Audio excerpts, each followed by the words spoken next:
বাংলাদেশের নতুন শিক্ষামন্ত্রী মহিবুল হাসান চৌধুরী নওফেল।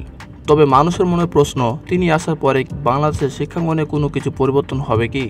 বর্তমানে বাংলাদেশের শিক্ষার যে অবস্থা, তাতে বাংলাদেশ দক্ষিণ এশিয়ার ভিতরে একমাত্র আফগানিস্তানের উপরে রয়েছে, অর্থাৎ 94তম, আর আফগানিস্তানের অবস্থান হচ্ছে 95তম। এই অবস্থায় তিনি কি পারবেন বাংলাদেশের শিক্ষাঙ্গনে আরও উন্নত করতে? এই নিয়ে এবার প্রশ্ন উঠেছে। তবে কে এই মহিবুল হাসান চৌধুরী নওফেল?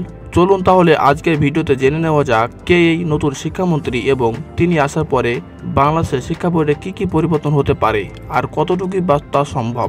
মহিবুল হাসান চৌধুরী একজন বাংলাদেশি রাজনীতিবিদ, এছাড়া চট্টগ্রাম ৯ আসনের সংসদ সদস্য ও বাংলাদেশের শিক্ষামন্ত্রী।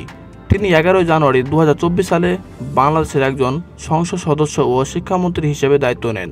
মহিবুল হাসান চৌধুরী নওফেল 1983 সালে 26শে জুলাই চট্টগ্রামে জন্মগ্রহণ করেন।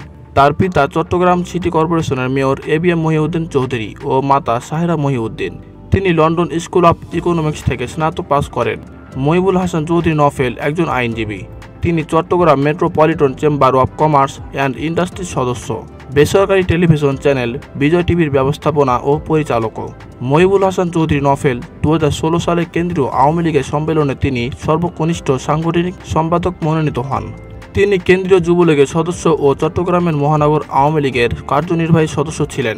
তিনি 2018 সালে একাদশ জাতীয় সংসদ নির্বাচনে আওয়ামী লীগের প্রার্থী হিসেবে চট্টগ্রামের 9 আসন থেকে সংসদ সদস্য মনোনীত হন। 7 জানুয়ারি 2019 সালে তিনি বাংলাদেশের শিক্ষা উপমন্ত্রী এবং 11 জানুয়ারি 2024 সালে তিনি শিক্ষামন্ত্রী হিসেবে দায়িত্ব গ্রহণ করেন।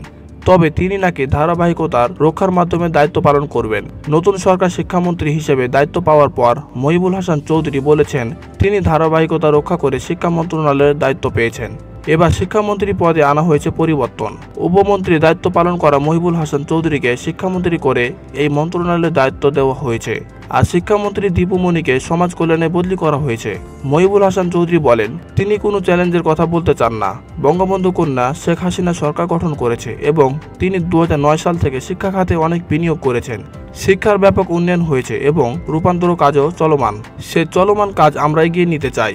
আর চ্যালেঞ্জের কথা, চ্যালেঞ্জ তো আগেও ছিল, এখনও আছে, ভবিষ্যতেও থাকবে। তার লক্ষ্য হচ্ছে স্মার্ট বাংলাদেশ গঠনে, জনগণকে স্মার্ট করা। তবে এখন তিনি কি কাজ করবেন না করবেন সেগুলো নিয়ে তিনি তেমন কোনো কথাবার্তা বলেননি। অনেকে আবার তাকে নিয়ে আশার বুক বাঁধছেন। বর্তমানে বাংলাদেশের শিক্ষার যে অবস্থা, সামনে কিছুটা হলেও পরিবর্তন হতে পারে। তবে পরিবর্তন হোক আর না হোক, শিক্ষামন্ত্রী দীপু মনি শিক্ষার খাতের পরিবর্তন করে বেশ সমালোচনার মুখে পড়েছিলেন। বর্তমানে দেশের শিক্ষার যে অবস্থা, তাতে ছোট বাচ্চারা পরীক্ষা যে কী জিনিস তা বুঝতেই পারছে না।